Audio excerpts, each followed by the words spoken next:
Sanskriti University for Excellence in Life, BTech Agri BSc Lateral Entry. Hi guys, welcome to iDream. నేను మీ Chanakya. And web series విషయంలో అయితే recent టైమ్స్లో కూడా ఈటీ వివిన్లో మెయిన్గా అద్భుతమైన వెబ్ సిరీసెస్ అనేది కూడా వస్తున్నాయి. అదే కోలనే మరి థర్డ్న రిలీజ్ అయిన ఎయిర్ ఆల్ ఇండియా ర్యాంకర్స్. అరే ఎయిర్ అనేటప్పటికీ ఆల్ ఇండియా ర్యాంకర్స్ అంటున్నారు, ఏంటి సంబంధమే లేదు అని మీరు అనుకున్నారా? ఆ సంబంధం లేని మరి అయితే దాని గురించి కూడా ఇన్ డీటెయిల్గా అడగడానికి మనం అడుగుదాము. మరి అయితే డైరెక్టర్ జోసఫ్ గారు ఉన్నారు, అలాగే ప్రొడ్యూసర్, యాక్టర్ అండ్ డైరెక్టర్, ఇలా చెప్పుకుంటూ పోతే ఇంకా చాలా క్రాఫ్ట్స్ అనేది కూడా వేసుకోవచ్చు. ఆ పర్సన్ సందీప్ గారు, మరి ఆయనతో మాట్లాడదాం. ఆయన hi bro. And first of all happy new year for both of you. ఎందుకంటే ఎయిర్ రిలీజ్ అయింది నిన్న మొన్న కాబట్టి, సో మనం ఇప్పుడు ఆ న్యూ ఇయర్ మూడ్లోనే ఉన్నాము కాబట్టి న్యూ ఇయరే. Yeah. And first bro, congratulations. ఎందుకంటే మీరు తీసుకున్న ప్రతి క్రాఫ్ట్లోనూ సక్సెస్ఫుల్గా మీ మార్క్ అంటూ వేసుకుంటూ వెళ్ళిపోతున్నారు యాజ్ ఎ ప్రొడ్యూసర్గా కూడా. So how your feeling? చాలా చాలా బాగుంది. బేసిక్గా ఏదో రకంగా సినిమాలో ఉండాలన్న ప్రయత్నం ఇది లక్కీగా వర్కౌట్ అవుతుంది. Very very happy. అండ్ మీకు అంటే మీ దగ్గరికి ఆల్రెడీ ఒక డైరెక్టర్గా చేస్తూ ముందుకెళ్తున్నా కానీ తర్వాత నిర్మాణ పరంగా కానీ మీరు తీసుకుంటున్న సెలెక్ట్ చేసుకుంటున్న స్టోరీస్ కానీ ఇట్ ఈస్ అంటే ఇంట్రెస్ట్ అండ్ క్యూరియాసిటీ అనేది కూడా బిల్డ్ చేస్తుంది. సో మరి అదే కోలోనే ఇది కూడా తీసుకున్నారు. అంటే ఏ బేసిస్ మీద ఇది మీరు సెలెక్ట్ చేసుకున్నారు అనుకోవచ్చు?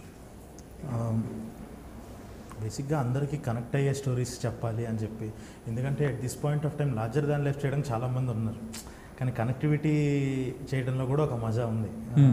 అదంతా చాయ్ బిస్కెట్ నుంచి నేర్చుకున్నది అది. సో అలా ఉన్న దాంట్లో ఈ కథ బాగా నచ్చి ఇది తీసుకుంటే బాగుంటుంది, ఇది చేస్తే చాలా బాగుంటుంది అని నమ్మి చేసింది. Okay. Joseph bro, and coming to ప్రతి ఒక్కరు కూడా ఆ ఇంటర్మీడియట్ ఆ ఫేస్ అనేది కూడా మ్యాక్సిమం టచ్ చేసిన పర్సన్సే. ఇప్పుడు అంటే ఆ జనరేషన్ నుంచి వచ్చిన వాళ్ళు ఇప్పుడైతే ఎవరైతే జాబ్ చేసుకుంటున్నారో వాళ్ళందరికీ ఇంకా బాగా కనెక్ట్ అయ్యాక తీసుకున్నారు. మెయిన్గా తీసుకోవడానికి రీజన్ ఏంటి? యా, అదే పాయింట్. బేసిక్గా మన లైఫ్లో ఖచ్చితంగా అందరూ క్రాస్ అయ్యే ఫేజ్ ఇంటర్మీడియట్. సో దానిలో చాలా డ్రామాటిక్ ఫేజ్ కూడా, సో చాలా ఇంపార్టెన్స్ ఉన్న ఫేజ్ కూడా. లైక్ ఒక డైలాగ్ కూడా లాస్ట్లో మనం వాడింది ఉంటుంది, లైక్ ఏదైనా తప్పు చేస్తే ఏంటంటే ఇంకా చిన్నపిల్లాడు అనుకుంటున్నావు నువ్వు అని అంటారు. సరే నిజమే కదా అని చెప్పి కొద్దిగా ఎక్కువైనా చేసామనంటే ఏంటో అప్పుడే పెద్దడు వైపు అనుకుంటున్నారు అని చెప్పి మన పేరెంట్సే కన్ఫ్యూజ్ అయ్యే ఫేజ్. సో అట్లాంటి ఫేజ్లో చాలా డ్రామా ఉంటుంది కాబట్టి సో దాని మీద చేద్దామని స్టార్ట్ చేసిన స్క్రిప్ట్ ఇది. అండ్ ఇంటర్వ్యూస్ జరిగాయి కాబట్టి అందరూ మిమ్మల్ని అడిగే ఉంటారు, ఏంటంటే మీరు కూడా ఆ కో నుంచే వచ్చారా, ఆ 2 కాలేజ్ నుంచే వచ్చారా, ఆ ఫేజ్ అనేది చేశారా అని చెప్పి.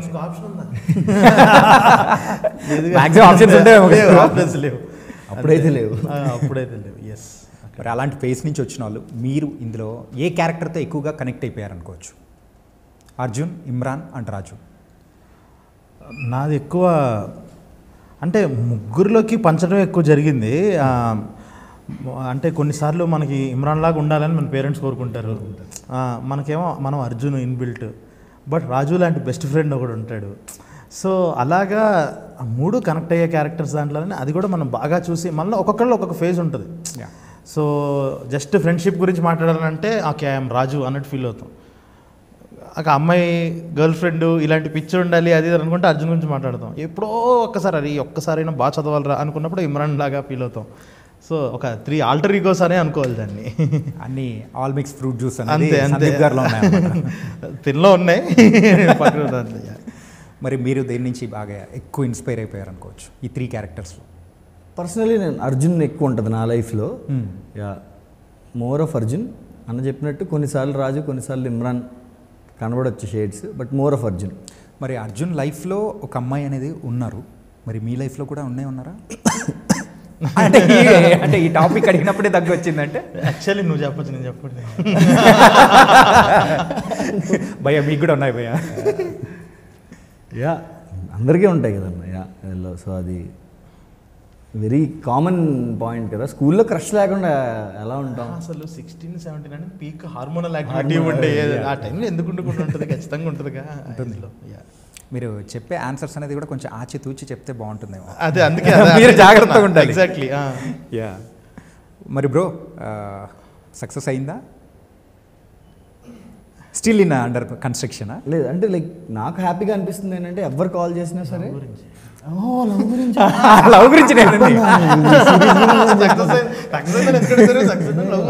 అయితే స్కూల్ క్రష్ ఎందుకు వద్దన్న?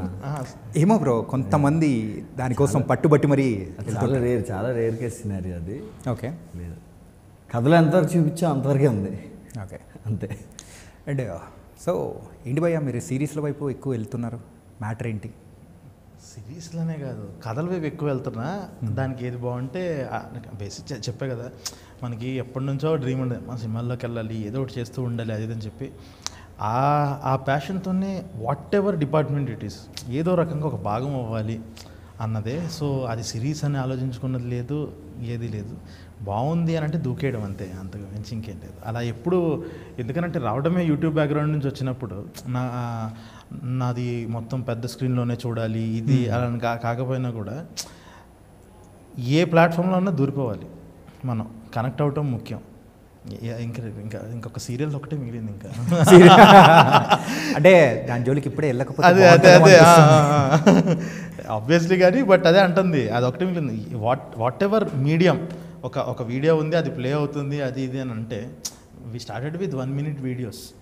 ఒక చుట్టుపక్కల ఎవరు యాక్టర్స్ లేని టైంలో యానిమేషన్ వీడియోస్ చేశాను నేను. అలా చెప్పుకుంటూ వచ్చినప్పుడు ఖచ్చితంగా మనకి ఏ రోజు ఒక లిమిట్ అనేది ఉండదు. I'm enjoying the process. నేను ప్రాసెస్ ఎంజాయ్ చేస్తున్నప్పుడు అది లక్కీగా వర్కౌట్ అవుతుంది కాబట్టి నేను ఎంజాయింగ్ కానీ ఇప్పుడు అనగలుగుతున్నా కానీ. సో ఆ ప్రాసెస్ ఎంజాయ్ చేస్తూనే మనం చెప్పాలనుకున్న చెప్తున్నప్పుడు మీడియంతో సంబంధం లేదు అని. ఓకే, అంటే ఎవరైనా కానీ ఒక ట్రెండ్కి తగ్గట్టు కథలు సిద్ధం చేసుకొని వెళ్ళడం అనేది కూడా ఒక ఫ్యాషన్ అనేది జరుగుతూ ఉంటుంది అప్కమింగ్ వాళ్ళు. అండ్ ఫస్ట్ స్టెప్ ఎవరైనా వేయాలి అనుకున్నప్పుడు దే విల్ గో విత్ అనే సేఫ్ జోన్స్.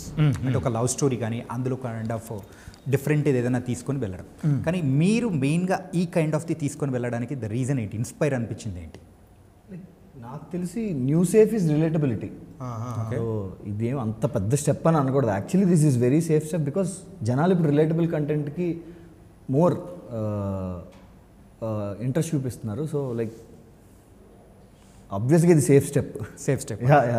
అంటే ఇది ఈ జనరేషన్ వాళ్ళకు కొత్త బంగారు లోకం అనుకోవచ్చా? అంటే మరీ అంత కాదు, కొంచెం పోల్చలేను. ఎందుకంటే నాకు కొత్త బంగారు లోకం చాలా పెద్ద ఎమోషన్ కాబట్టి నేనైతే అలా పోల్చలేను. చాలా ఇప్పుడు అందులోనూ ఆ టైం ఎగ్జాక్ట్ ఇంటర్లో ఉన్నప్పుడు, సెకండ్ ఇయర్లో నేను హాస్టల్లో ఉన్నప్పుడు రిలీజ్ అయింది అది. సో అదొక ఇప్పుడు ఏంటనంటే ఇప్పుడు నాకు ఊరికే ఒక ఎగ్జాంపుల్ ఒకటి చెప్తా. ఇప్పుడు నాతో ఎవరు మాట్లాడినా నేను చాయ్ బిస్కెట్ కంటెంట్ చూసి చాలా ఆ టైంలో మా కాలేజ్ టైంలో ఇది అని చెప్పేసి ఇప్పుడు దానికి ఒక వాల్యూ ఉంటుంది. ఎందుకని కొన్ని సంవత్సరాల క్రితం అయిపోయింది కాబట్టి దానికి ఒక వాల్యూ ఉంటుంది. అలాంటిది కరెక్ట్గా ఆ ఏజ్లో ఇంటర్లో ఉన్నప్పుడు ఒక ఇంటర్మీడియట్ బ్యాక్డ్రాప్లో ఆ లెవెల్ ఒక లవ్ స్టోరీ రావటం, దాంట్లో ఉన్న high points, father emotion, Prakash Raj గారిది, ఏడవనోడు లేడు థియేటర్లో. సో ధైర్యం కూడా ఉండదు పోల్చుకోవడానికి, అసలు ఆ మాట అనడానికి కూడా ధైర్యం ఉండదు. అది వేరే క్లాసిక్ అసలు. ఎందుకంటే కొన్ని చూసేటప్పటికి అక్కడ అంటే అప్పుడు మనం చూసిన దానికి దీనికి ఆ కనెక్టివిటీ అనేది కూడా ఇందులో మనకు కనిపించాయి అనమాట. ఇప్పుడు చూస్తున్న వాళ్ళకి అరే మేము చేసామని చెప్పేసి ఆ కనెక్టివిటీ రాదు, కానీ కొంతమందికి మాత్రం ఆ కనెక్టివిటీ జస్ట్ కొంచెం మాత్రం టచ్ అవుతున్నట్టు అనిపిస్తుంది. కరెక్ట్. యా. అండ్ ఇందులో మీరు ఇంకొంచెం ఎగ్జాచురేట్ చేసి ఆ ఇంటర్మీడియట్ కాలేజెస్ గురించి అయినా కానీ లేకపోతే కొంచెం వెళ్ళినట్టు కూడా అనిపించలేదా? ఏమండి మేము తీసుకున్న సినిమాటిక్ లిబర్టీ ఏంటి అని అంటే ఇందులో వీళ్ళు ఎగ్జామ్ పేపర్లు కొంటారు కదా, ఎగ్జామ్ పేపర్లు కొనటం కూడా సినిమాటిక్ లిబర్టీ. జనరల్గా ఐఐటీకి 4 సెట్లు ఉంటాయి, మేము ఒక సెట్టే చేసాం. ఎందుకనంటే ఇప్పుడు 4 సెట్లు అంటే అది ఇంకో ఎపిసోడ్ అయ్యింది. అలా కాకుండా ఒక పేపరే కొన్నారు, 3 రాశారు అన్న ఒక సినిమాటిక్ లిబర్టీ తప్ప ట్రామా అన్న చాలామందికి ఉంటుంది. నాకు లాస్ట్ 2 daysలో నాది ఒక స్నీక్ పిక్ అని చెప్పేసి ఒక సీన్ వచ్చింది, అది మాట్లాడదాం. దాని గురించి నాకు ఊరికే నేను దాని తాలూకా కామెంట్స్ గురించి చెప్తాను. కొంతమంది లిటరల్లీ అంటే నేను ఇన్ని రోజులు మనోడు దాని గురించి కోర్టుది నేను ఫాలో అవుతున్నప్పుడు కొన్నిసార్లు మంగపతియే కరెక్ట్ అంటారు అని అన్నప్పుడు ఏంటి అసలు ఏం మాట్లాడుతున్నారు మీరు? అదేలాగా ఒకరిని కూర్చోబెట్టి అలా టార్గెట్ చేసి కార్నర్ చేయడం మీరు కరెక్ట్ అనుకుంటున్నారా అని చెప్పేసి అంటే కొన్నిసార్లు ఆలోచిస్తే ఏంటంటే ఒక అమ్మాయి ఒక ఆడపిల్ల తండ్రిగా ఆయన చేయడంలో తప్పేం లేదని వాళ్ళ వైపు మాట్లాడతారు. కానీ ఇందులో నాకు కొంతమంది అందుకే స్థాయికి మించి చదివించకూడదు, ఎవరి స్థాయికి తగ్గట్టు అటు బిహేవ్ చేయాలి అని అంటే తప్పే ఉంది. ఒక లారీ డ్రైవరు అనేవాడు వాడు కొడుకుని ఐఐటీలో చదివించాలి. ఎందుకనంటే ఇమ్రాన్ బ్యాక్గ్రౌండ్ కూడా అదే, ఆడు అలాగే వచ్చి ఉండొచ్చేమో. ఆడు ఐఐటీ చదివించాలి అని ఆడు కొడుకుని అని అనుకొని తను తీసుకొని జాయిన్ చేయించినప్పుడు ఇలా అవమానించడం ఏదైతే ఉందో దాన్ని చాలామంది అందుకే నువ్వు దానికి తగ్గట్టు చదివించుకోవాలని కామెంట్లు పెడితే నాకు భయం వేసేస్తుంది. అదలాగా అలా ఎలా జడ్జ్ చేస్తారు? బేసిక్గా కామెంట్ అంటే అర్థం ఏంటి? కామెంటరీ. నీ ఉద్దేశాన్ని చెప్తున్నావు ఒక కంటెంట్ మీద. ఒక లారీ డ్రైవర్ గాడికి ఐఐటి చదివించాల్సిన అవసరం ఏంటి, ఎందుకు చదివిస్తాడు అని అంటే ఎందుకు చదివించకూడదు అంటా నేను. సో అవన్నీ చూసినప్పుడు ఓకే వీళ్ళు దీన్ని ఎగ్జాజరేషన్లో ఫీల్ అవుతున్నారా, వీడిని అవమానించడానికి ఆయన లారీ డ్రైవర్ని చేసామంటే కాదు. ఎందుకంటే లిటరల్లీ నా కాలేజీలో జరిగింది. ఒకడు లారీ డ్రైవర్ అంటే ఏది నేను ఇటు సైడ్ చూపించా కానీ ఒకడు లారీ డ్రైవర్, మీ నాన్న లారీ డ్రైవర్ అంటే ఒకడు నిజంగా కాలర్ పట్టుకున్నాడు. నువ్వు నవ్వుతున్నావురా అని చెప్పేసి కాలర్ పట్టుకున్నాడు. నేను చూసా, నాకు చాలా బాధేసింది. అదేంటి అలా అనేసాడు ఏంటి, లారీ డ్రైవర్ అంటే నవ్వాల్సిన అవసరం ఏంటి, ఈడికైనా బుద్ధి లేదా, ఈడేం చేసుకొని వచ్చాడు. ఒక ఇన్ఛార్జ్గా ఉన్నప్పుడు మనకు ఆడమే కోపం ఉంటుంది. ఇప్పుడు ఆ ఇన్ఛార్జ్ గడి బ్యాక్ స్టోరీకి వెళ్తే ఆడుకో ఎమోషన్ ఉంటుంది, మేనేజ్మెంట్ వైపుకి వెళ్తే అటువైపు ఒక ఎమోషన్ ఉంటుంది. అండ్ ఈవెన్ నేను ఈ క్యారెక్టర్ చేస్తున్నప్పుడు నేనే ఒక మాట అంట, ఈ కాలం పిల్లల కాడ పేరెంట్స్ ఏంటంటే కూడా అవమానం ఫీల్ అవుతున్నారండి అని. ఆ క్యారెక్టర్ వైపు మాట్లాడుతున్నప్పుడు నాకే బాధేసింది. అది చేసింది తప్పు, కానీ నేను యాజ్ ఎ మేనేజ్మెంట్ నేను దాన్ని సమర్థించాలి. అలాగా ఇన్ని ఎమోషన్స్ చూసాం కానీ ఎగ్జాజరేట్ చేసింది అయితే ఏమీ లేదు. అదొక్కటి లిబర్టీ తీసుకొని కీ అన్నది ఒక సెట్గా చేసాము తప్ప ఉంది, ఆ డ్రామా ఉంది. అసలు నేను చదివిన క్యాంపస్లో అయితే సంవత్సరంకి ఒకళ్ళు సూసైడ్ చేసుకునేవాళ్ళు. ఆ సూసైడ్స్ గురించి తర్వాత మాట్లాడదాము. ఈ కంటెంట్లో ఇప్పుడు దీన్ని కాదని చెప్పేసి ఆ ఏదైతే లాస్ట్లో ఇక్కడ మనం ఆపిన సిరీస్ ఆపినది ఉందో ఆ ట్విస్ట్తో ఎండ్ చేసాం. ఎందుకంటే దీని గురించి నెక్స్ట్ మాట్లాడే ఛాన్స్ ఉంది అని చూపించుకోవడానికి. అలాగా ఎన్ని సూసైడ్స్ చూసాము. ఇంకా అవి పట్టుకోలే, ఎందుకంటే హెవీ అయిపోద్ది వీళ్ళ ఏజ్కి. ఇప్పుడు ఇది మాట్లాడటం కొంచెం హెవీ అయిపోద్ది, మనం అనుకున్న టోన్కి హెవీ అయిపోద్ది అని చెప్పేసి చాలా సర్ప్రైజ్ చేసుకున్నాం మేము. ఇంకా నెక్స్ట్ ఉన్నాయి. ఎస్, అంటే ఆ పాయింట్ మీరు ఏదైతే చెప్పారో లారీ డ్రైవర్ది, ఆ మేనేజ్మెంట్ దానికి సంబంధించి అది రైటింగ్ అనేది చేసిన తర్వాత మీరు చేశారా, లేకపోతే మీరు ఆ పాయింట్ అనేది ఇచ్చారా? నేను చెప్పా ఈ పాయింట్ ఇది అన్నప్పుడు. సో ఒక ఇంట్రో సీన్ ఉండాలి ఈ క్యారెక్టర్కి. వీడు పరమ దొంగ నా కొడుకు, వీడు మామూలుగా నవ్వుతూ మాట్లాడుతూ బ్లేడ్తో కోసేసే రకం అని చెప్పడానికి అని. నేను ఇంకొకటి ఏంటంటే నేను ఫస్ట్ నుంచి నమ్మేది ఏంటంటే that antagonist villain character introduction ప్రతి ఒక్కళ్ళు చంపుతూ చూపిస్తారు, చంపకుండా మన మధ్య ఉన్న వాళ్ళని కూడా కరెక్ట్గా చూపిస్తే మాటలతోనే ఒక అవమానించడం కానీ అది కానీ చాలా కొట్టేది ఉంటుంది అని చెప్పేసి మాట్లాడుకొని ప్లాన్ చేసుకుంది అది. ఇన్ఫ్యాక్ట్ ఆ స్నేక్ పిక్ చూసిన తర్వాత కూడా ఏమనిపించిందంటే మీ క్యారెక్టరైజేషన్ లిటరలీ అంటే ఒక తక్కువ మినిట్సే ఉన్నా కానీ 4.5 మినిట్లో ఉన్నా కానీ నేను ఇన్వాల్వ్ అయిపోయాను. మీరు చెప్పే ఆ డైలాగ్ కానీ ఏంటిది అంటే ఒక మనిషిని ఇట్లా అవమానిస్తూ కూడా ఇట్లా చెప్పడం అనేది కూడా ఏంటిది అని. అంటే యూజువల్గా ఆ ఇంటర్మీడియట్ స్టేజ్ ఏదైతే ఉంటుందో చాలా ఆ ట్రాన్స్ఫర్మేషన్ ఉంటుంది. ఆ మనస్సుకు తగిలినది ఏదైనా దెబ్బ ఉంటే అది క్యారీ ఫార్వర్డ్ అయిపోతూ వెళ్తుంటుంది. బట్ మరి మీరు ఇంత బలంగా చూపించడానికి దాని వెనకలు ఉన్న రీజన్ ఏంటని నేను తెలుసుకుందామని నేను అడిగాను. అదే అండి, అంటే ఇవన్నీ ఏంటంటే మనుషుల యొక్క మనస్తత్వాలు తెలుసుకుంటూ ఉండమే. అంటే ఇప్పుడు ఎట్లా ఉంటుందనంటే ఇప్పుడు ఆ డైలాగ్ రాసేటప్పుడు కూడా కేర్ తీసుకున్నది ఏంటి అని అంటే రేపటికల్లా ఫీజు కట్టాలి, లేకపోతే నీ కొడుకు కాలేజీలో ఉండడు అని చెప్పేయచ్చు. అన్నా చెప్పు, ఇదిగో ఇలాగా ఇదిగో చెప్పు, ఆ కాలేజీ వాళ్ళు పంపించేసేస్తారు, లేకపోతే బాగోదు అది. అంటే కొంతమంది యాక్టర్స్తో మాట్లాడేటప్పుడు సబ్కాన్షియస్గా దీనికి రిలేటబుల్గా నన్ను అంటారు, నువ్వు కాబట్టి నేను ఇంత చేస్తున్నా కానీ వేరే వాళ్ళకైతే నేను పేమెంట్ ఇవ్వండి వచ్చేవాడు కాదన్నా, ఇలా కాదని అన్నప్పుడు అరే నువ్వు వేరే వాళ్ళ గురించి చెప్తున్నా, నాకు చెప్పాల్సింది చెప్తున్నావు. నాకు ఆ టైంలో కోపం వచ్చినా కూడా కంట్రోల్ చేసినా అలాగే ఇండైరెక్ట్గా చెప్పాలి. అంటే ఇవన్నీ ఏంటంటే మనుషుల్ని చూసి దాన్ని కరెక్ట్గా ఇంప్లిమెంట్ చేయడం అంతే. ఓకే, కానీ అదైతే బాగా ఇంపాక్ట్ అనేది బాగా చూపించింది బ్రో లిటరల్లీ. అంటే కొన్ని మనం చూసిన తర్వాత ఆ సిరీస్ అనేది కూడా చూడడానికి మనకు ఎక్కువ ఇంట్రెస్ట్ చూపిస్తుంది సార్. మీరు అదే పర్ఫెక్ట్ టైంలో పర్ఫెక్ట్గా లాంచ్ చేశారనిపించింది. అండ్ రిలీజ్ అయిన తర్వాత సో వస్తున్న రెస్పాన్స్ కానీ చూస్తూ ఉంటే మీకు ఎలా అనిపిస్తుంది బ్రో? చాలా హ్యాపీగా ఉంది. లైక్ ప్రతి ఒక్కరూ మమ్మల్ని మా స్టోరీని మేము చూసుకున్నట్టుంది అని అంటున్నారు. అదే అనుకొని స్టార్ట్ చేసాం. సో మీ ఇంటర్మీడియట్ ఫ్రెండ్స్ ఎవరన్నా కానీ కాల్ చేసి ఎప్పుడెప్పుడు కూడా కాల్ చేసి మన కథను తీసా అనే ఒక ఫీలింగ్ ఎక్స్ప్రెస్ చేస్తుంటే చాలా హ్యాపీగా అనిపించింది. ఇందులో మీరు ఎక్కువగా బాధపడిన సందర్భాలు కానీ మీరు ఫేస్ చేసిన ఇబ్బంది ఏదైనా ఉన్నిందా? అంటే ఇందులో వీళ్ళు ఫేస్ చేశారు కదా కొన్ని అలాంటివి ఏదైనా?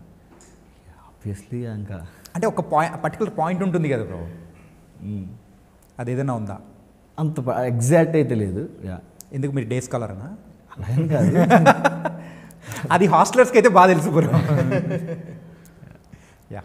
సందీప్నో, అండ్ మూవీ కానీ వస్తున్న రెస్పాన్సెస్ చాలా బాగుంది. అండ్ ఈటీవీ విన్ వాళ్ళు రిలీజ్ చేస్తున్న దానిలో వన్ ఆఫ్ ద బెస్ట్గా కూడా ఈ మంత్కి తగ్గట్టు మీరైతే లాంచ్ చేసేసారు. ఎలా అనిపిస్తుంది బ్రో అసలు? చాలా చాలా బాగుంది. అండ్ వీళ్ళ నుంచి వచ్చిన సపోర్ట్ కూడా అసలు మామూలుది కాదు. అసలు మిగతా లాగా అంటే నేను నీకేమి ఇచ్చాను నువ్వు నాకేం తెచ్చావు అన్నట్టు కాకుండా వీళ్ళు కూడా ఒక ప్రాసెస్లో ఒక జర్నీలో మనందరం ఒకవైపు ఉన్నాము.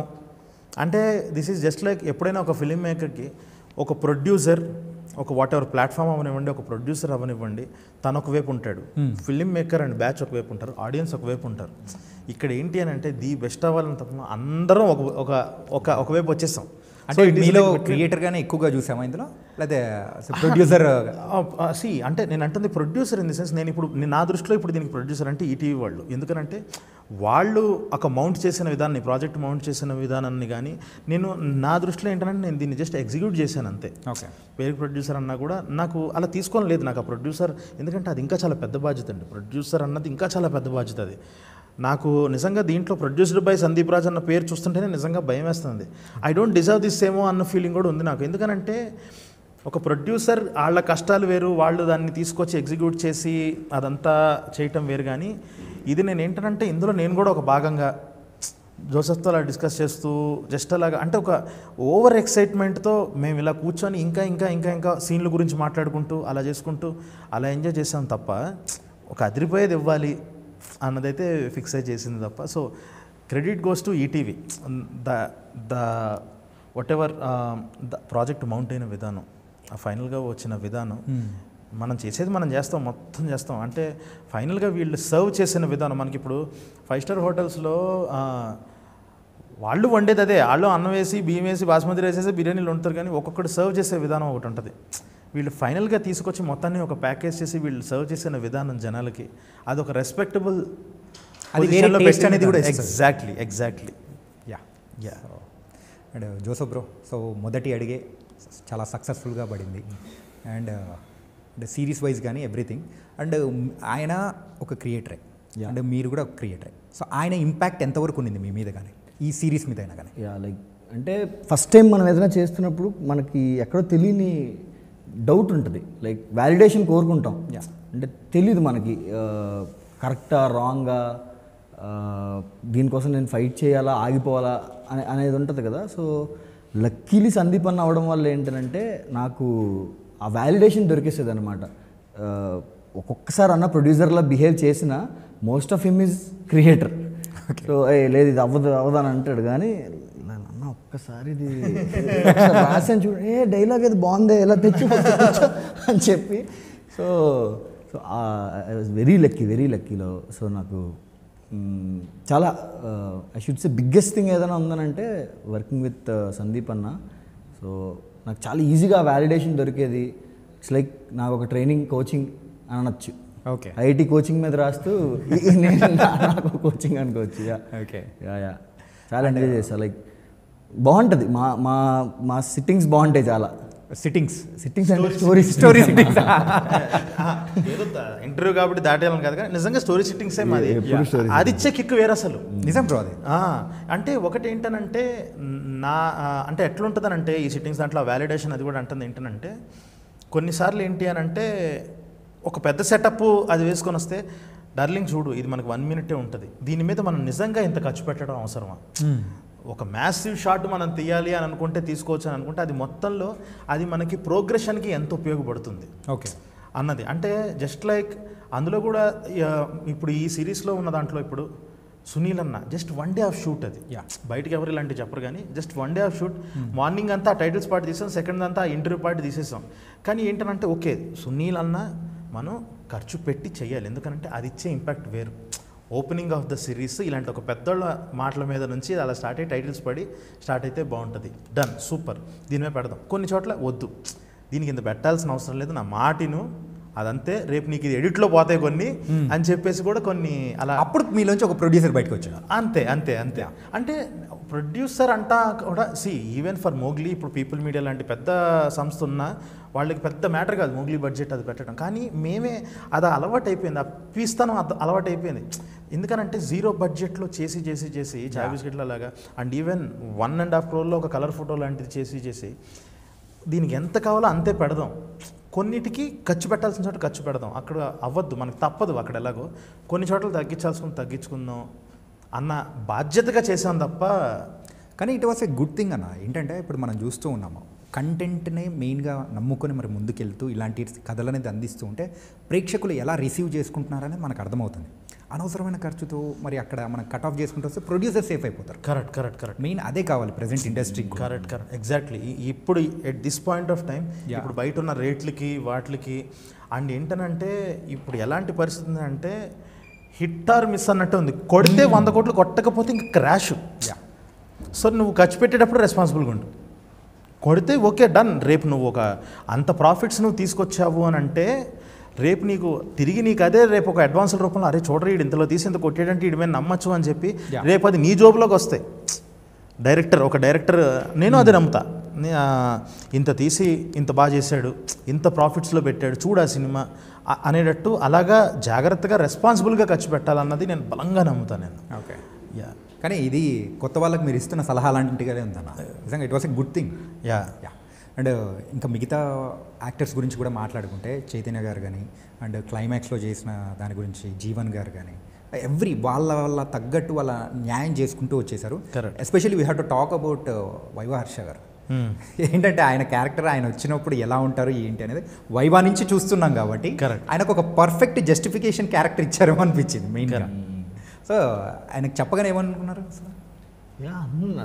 లైక్ ఆడికి వెళ్ళి చెప్పింది నా ఇంటికి వచ్చినప్పుడు జోసఫ్ దా అని చెప్పి కూర్చోబెట్టి అర్జెంట్ చెప్పు ఈడు దొరకడం మళ్ళీ అని చెప్పేసి కూర్చోబెడితే ఆడు ఎక్సైట్ అయిపోయి ఏంటంటే అది ఒక టైలర్ మేడ్ క్యారెక్టర్ అయిపోయింది ఆయనకైతే. కరెక్ట్. అంటే వాడిని చూడటము వాడు స్టూడెంట్గా ఉన్నప్పుడు వైవా దాంట్లో ఒక లెక్చరర్ క్యారెక్టర్ చేశాడు. దాని తర్వాత అంతా వాడు స్టూడెంటే. ఇప్పటికీ ఇప్పుడు రేపు వస్తున్న జూనియర్ అనే సినిమాలో కూడా వాడు ఒక స్టూడెంట్ క్యారెక్టరే. కానీ అదే టైంలో ప్యారల్గా ఇంకొక లెక్చరర్ క్యారెక్టర్ చేయటం అనేది ఏదైతే ఉందో బట్ ఒకటి ఏంటంటే నాకు వాడిని ఫస్ట్ డే నాకు మనోడు ఇలా మానిటర్ మా ఏడియో ఎవరో ఇలా ఫోటో తీసి పంపించారు. వాడు వచ్చి అలా కూర్చొని పేపర్స్ కరెక్ట్ చేస్తానది ఈ లుక్లో ఉన్నది. అదే ఫోటో అది మానిటర్లో అది తీసి చూపిస్తే అరే మనం ఏజే పెద్దోళ్ళం అవుతున్నాము చూడు లెక్చరర్స్గా సరిపోతున్నాం ఇప్పుడు సేమ్ గ్రూప్ అంతా అందరం అంతకుముందు అంతా స్టూడెంట్స్గా చేసి ఉన్నాం కదా అలాగా ఓకే వీఆర్ ఎవాల్వింగ్ అన్న ఒక ఫీల్ వచ్చింది. ఒక మంచి పెద్దోళ్ళం అయిపోయాం. అదే ఎగ్జాక్ట్లీ పెద్దోళ్ళం అవుతున్నా ఒప్పుకోవాల్సింది అది. వచ్చాం we're into 30s we need to accept ఇంకా మనం బాగుంది ఇది అంది. అన్న కూడా చూసుకొని మరీ అంత రాడ్ ఫ్యాకల్టీలో ఉన్నానంటారా ఆ ఇంపాక్ట్ కనిపిస్తూ ఉంటుంది. కరెక్ట్. అంటే వాడు కూడా ఇన్ని రోజులు అటువైపు ఇంకొక లెక్చరర్ ఉంటే ఇటువైపు జోకులు వేయటమే ఇటు పని. ఇన్ని రోజులు ఇన్ని సంవత్సరాలు చేసింది అదే. But for the first time ఈడు పంచులు వేయించుకుంటున్నాడు ఇక్కడ నుంచి అని రాజు క్యారెక్టర్ మాట్లాడుతుంటే వేరే వాడి జోక్స్కి ఈడు రియాక్ట్ అవ్వాలి అని అంటే ఒక ఎవాల్వ్ అయినట్టే కదా. ఇటు కూడా కరెక్ట్గా కాంప్లిమెంట్ చేస్తానే ఇంకొక యాక్టర్ కూడా కాంప్లిమెంట్ చేస్తేనే ఒక మంచి సీన్ బయటకు వస్తుంది. రైట్. యా. మరి ఈ స్టోరీ ద్వారా ఏం చెప్పాలనుకుంటున్నారు మెయిన్గా? ఇప్పటివరకు చూడని ప్రేక్షకులకు మీరు ఏం చెప్తారు? మన ఇంటర్ లైఫ్ని ఒక్కసారి మళ్ళీ ఆ డేస్ని టైం మిషన్ వెళ్ళి అప్పుడు హ్యాపీనెస్, అప్పుడు చిలిపి పనులు, అప్పుడు అల్లరి, అప్పుడు ట్రామా, అప్పుడు పెయిన్, అప్పుడు మన పేరెంట్స్, అప్పుడు మన ఫ్యాకల్టీ, సో అవన్నిటిని ఒకసారి టచ్ చేసి కళ్ళనీళ్ళు పెట్టించేసి నవ్విచ్చి అన్ని ఎమోషన్స్ అనేది కూడా ఎయిర్లో చూపించేశారు. కరెక్ట్. నైస్. ఇక మోగ్లీ సంగతి లేదన్నా వస్తుంది. ఇంకొక షెడ్యూల్ ఉంది. ఇంకా ఆ షెడ్యూల్తో ఇంకొక యాక్షన్ సీక్వెన్స్ ఉంది ఒకటి. అది అయిపోతే ఇంకా అయిపోయినట్టే. సో ఏంటి అందులో ఏమన్నా డిఫరెంట్గా చూపించబోతున్నారా? చాలాసార్లు చూసేసిన వినేసిన కథే. బట్ జస్ట్ కలర్ ఫోటో కూడా చాలాసార్లు చూసేసిన వినేసిన కథే. బట్ ఏంటంటే అందులో ఫ్రెష్నెస్ ఏంటంటే క్యారెక్టరైజేషన్స్ కానీ ఒక కొత్త ఫిలాసఫీ మనం చెప్పం, అర్థమవుతుంది జనాలకి అది. సో అలాగా మంచి fun film and peak of emotions, మళ్ళీ ఏడ్చుకుంటూ వెళ్ళేది ఉంటుంది. బట్ పిచ్చ ఎంజాయ్ చేస్తారు. ఈసారి కామెడీ కొంచెం ఎక్కువ ఉంటుంది.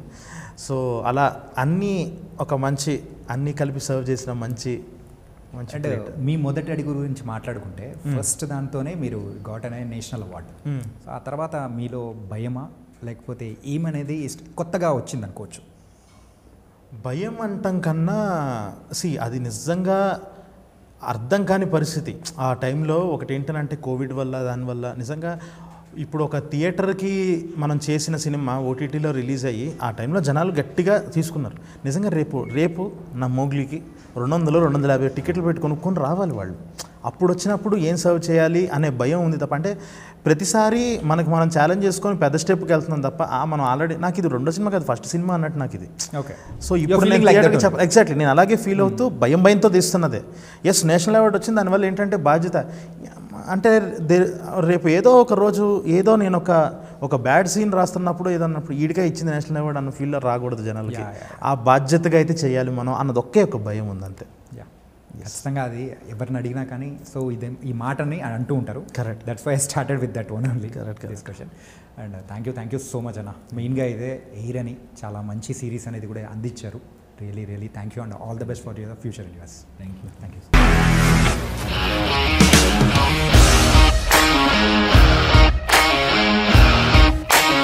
ఇండస్ట్రీలో కమిట్మెంట్ ఇష్యూస్ వస్తే నీకు కూడా వచ్చినట్టు? మార్నింగ్ తీసుకెళ్ళాలంటే కొట్టి పడేస్తారు.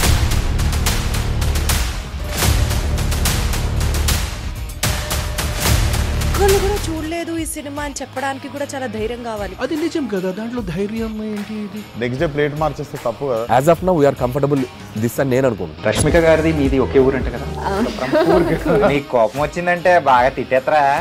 తిట్టేద్దామండి. నిజంగా గేమ్ ని ఎలా చేంజ్ చేయగలిగారు? ఏపీఎస్ఎఫ్సి వాళ్ళకి 6 నెలల్లో నేను 6 లక్షలు కట్టా. బిజినెస్ చేయాలనుకుంటే it is as difficult as riding a tiger.